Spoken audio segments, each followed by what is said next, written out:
Irmãos e irmãs, hoje é um dia muito festivo para toda a igreja, que Santa Teresa,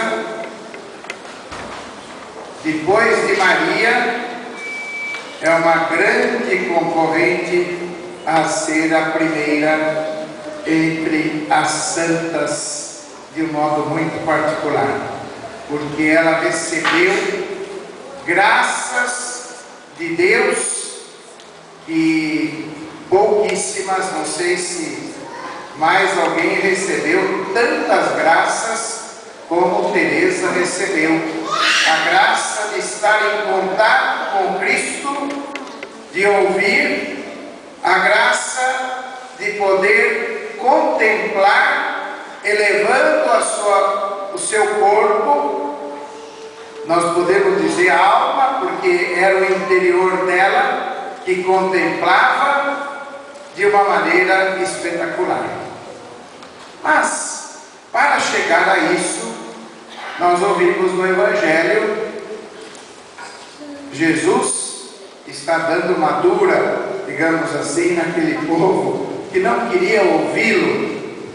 E aí vem uma série, de durezas da parte de Jesus, de sentenças fortes, raça de víboras, sepulcros caiados, porque eles queriam acabar com Jesus.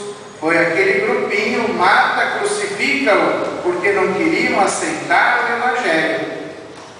Com Teresa não foi muito diferente, embora ninguém tenha pedido a morte dela, mas com Teresa foi igualmente difícil quando ela sentiu a necessidade da reforma. Por isso ela é também reformadora, não de paredes. Ela reformou a estrutura, a regra monástica. Ela criou algo espetacular, baseado em dois pontos fundamentais. Primeiro, a oração. Segundo, a fraternidade. Por quê? Porque no convento que ela entrou não havia oração em profundidade. Havia sim uma oraçãozinha, havia aquela oração obrigatória, mas não havia uma oração, devoção, de colocar-se diante de Deus como ela assim foi inspirada. E não havia fraternidade, porque cada um fazia aquilo que queria. Havia sim uma bagunça tremenda naquele convento, porque quando ela começou a cobrar, já não tinha liderança. Algumas vieram reclamar, mas como? Porque numa fraternidade nós temos que partilhar, temos que estar em comum, temos que pedir licença, temos que ver a conveniência do grupo, mesmo que me desagrade, que desagrade um, que desagrade o outro, nós não podemos destruir a fraternidade.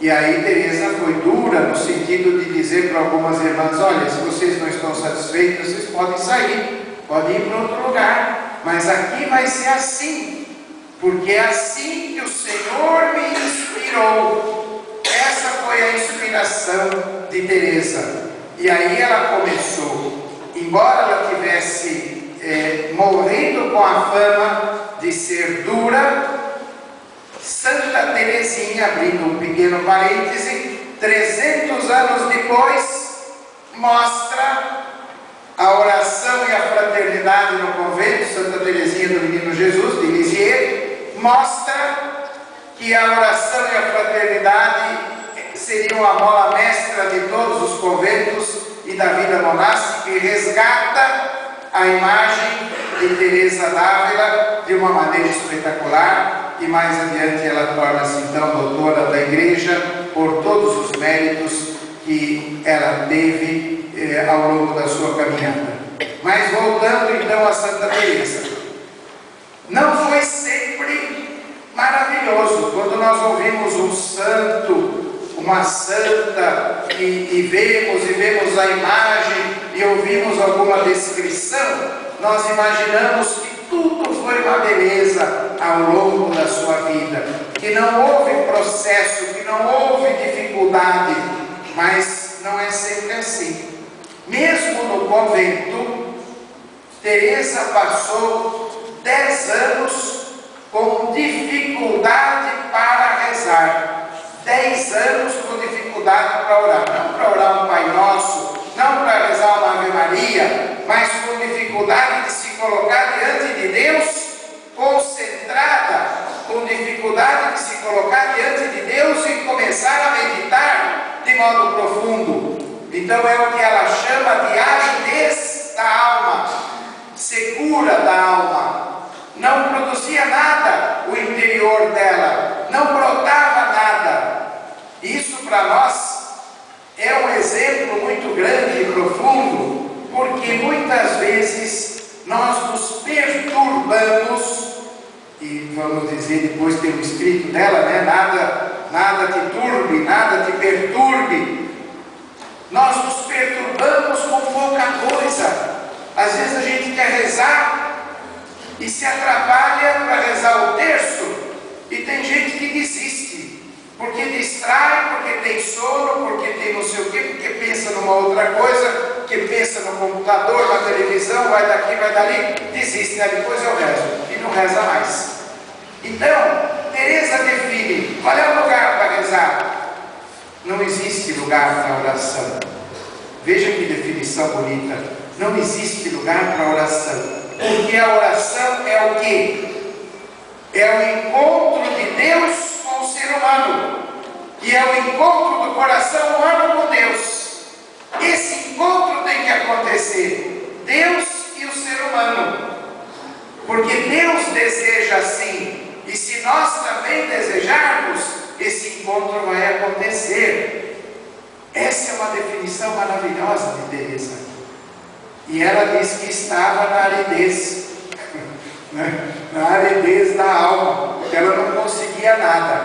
Mas ela consegue e acontece verdadeiramente. Vejam só, 10 anos depois que ela lá se encontra, quando nesse convento ela entra no locutório. O locutório eram pequenos espaços reservados à conversação ou até a confissão. 2 cadeiras e a grade com uma cortina fechando. E ela costumava ir aos locutórios para meditar, para estar sozinha, no espaço mais fechado, mais curto. E ali estavam preparando um Cristo para a procissão.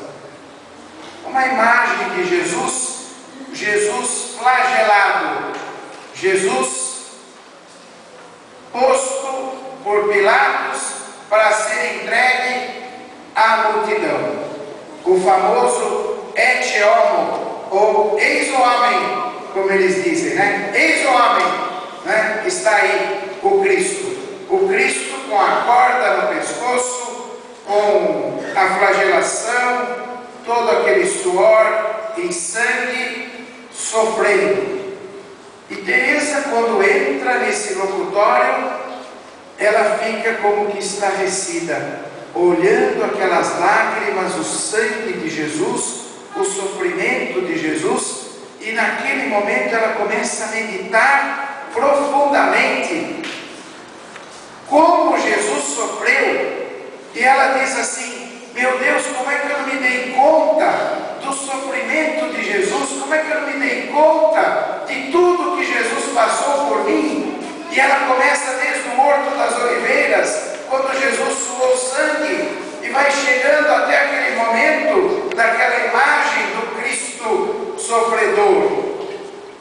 E aí então todos os biógrafos colocam, e ela mesma, a segunda conversão de Teresa d'Ávila. É o segundo passo, como se ela tivesse dado uma aprimorada na conversão. Melhorou a sua conversão, melhorou o seu modo de se relacionar com Deus. E a partir daquele momento, ela não parou mais de relacionar-se na visão, na audição e na elevação. Ela realmente foi maravilhosa, porque recebeu de Deus todos esses favores, e ela entende como favores, e de fato são, porque são dom. dádiva de Deus, bênção de Deus para ela, a ponto de ela escrever. Nós não sabemos quando, porque próxima à morte de Teresa, ela ainda queria rezar. 2 dias antes, Santa Teresa, na verdade, faleceu no dia 4 de outubro e foi enterrada no dia 5. Por que ficou no dia 15 a festa dela? Porque o Papa Gregório XIII fez o novo calendário. Lembre-se que a época de Teresa é uma época muito conturbada, porque em 1535 começa o Concílio de Trento. Veja só que confusão na igreja para determinar sentenças, para definir, para excomungar, uma série de problemas que havia com grandes grupos contrários à igreja, muitas seitas, problemas com o Oriente, problemas do Ocidente. Então o Concílio de Trento, que vai por muitos anos, em 1536, um ano depois que começa o concílio, morre Martinho Lutero, aquele que começou o protestantismo e todo aquele movimento dos bispos na Alemanha e assim por diante. Então Teresa passou por tudo isso. Imagina a confusão na cabeça de alguém que está reformando a regra de um mosteiro, que está buscando a contemplação. Então no dia 2, Teresa recebe uma pessoa amiga que está junto com ela, tenta ainda rezar as orações do breviário. No dia 3, ela repete algumas palavras do Salmo 50, o Miserere, piedade, Senhor, porque pequei, e é um salmo belíssimo, o Salmo 50, recebe a unção dos enfermos, e no dia 4, ela diz assim: chegou a hora do grande encontro. Eu estou preparada, eu estou ansiosa para me encontrar com Deus. E aí ela parte para Deus. E a pessoa que estava com ela vai escrever assim, que é uma coisa belíssima, dizendo que ela sentiu naquele momento a subida da alma de Teresa ao encontro de Jesus. Por mais que ela quisesse ficar com Teresa, ela diz que se Jesus não tivesse vindo buscá-la, que ela iria pedir a Jesus que a levasse, porque ela não podia mais estar aqui nesse mundo.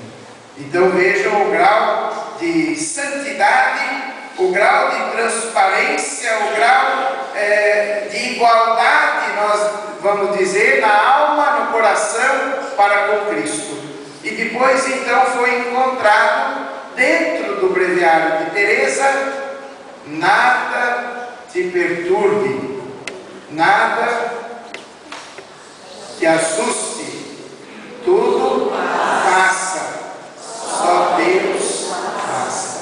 Então, veja só, tudo que ela passou, toda a dificuldade na vida dela, os problemas, a morte da mãe, o problema com o pai, a morte do irmão, as dificuldades na reforma, as dificuldades quando ela, ao lado de São João da Cruz, que agora desde o dia 7 é também doutor da igreja, merecidamente, né? O Santo Padre Papa, na missa de instalação do sínodo, decretou São João da Cruz como doutor da igreja. Então, ela e São João da Cruz, fundando os conventos pela Espanha, tiveram enormes problemas, pessoas que não queriam, superiores, que entravam lá com armas na hora da missa, tentando destruir aquilo que ela estava fazendo, por causa da propriedade, por causa do dinheiro que elas não tinham, de como iriam se sustentar. Nada faltou, nada te perturbe, nada te assuste, nada assustou essa mulher, que foi uma mulher, nós podemos dizer, destemida, arrojada. E vejam, não precisa estar presa num convento para ser profunda na oração. Ela viajou a Espanha inteira, desde Ávila, foi para Sevilha, no sul da Espanha, foi para o norte, foi para o leste, abrindo, fundando conventos, trazendo e buscando irmãs para que pudessem sustentar a oração e a vida fraterna. Nada perturbou. Por quê? Porque ela estava com Deus. Quando ela descobriu esse Cristo maravilhoso, quando ela descobriu esse Cristo sofredor, esse Cristo que fez o que fez por amor a nós, aí sim a vida dela mudou definitivamente. E o grande exemplo para nós que fica, não é ficarmos assim estarrecidos, que maravilha que foi Santa Teresa, como ela foi maravilhosa. Tudo bem, já sabemos que foi. Nós temos que ser, nós temos que mudar, nós temos que nos estarrecer com Cristo, nós temos que nos encontrar com Ele em oração, em profundidade, em silêncio, mudar o nosso coração. Essa é a grande proposta de Jesus. E essa igreja é muito digna, como todas, mas ela é digna em nome de Santa Teresa, porque tem esse belo Cristo que nós podemos nos encontrar, nos defrontar com Ele e lembrar de Teresa, olhando para o Cristo das dores, o Cristo do sofrimento, mas do sofrimento por amor, do sofrimento para a vitória, do sofrimento para a vida nova. Esse é o ponto fundamental. Então que Santa Teresa nos inspire na nossa caminhada a sermos verdadeiramente pessoas que querem encontrar esse Cristo que nos ama e que nos quer ao seu lado. Assim seja.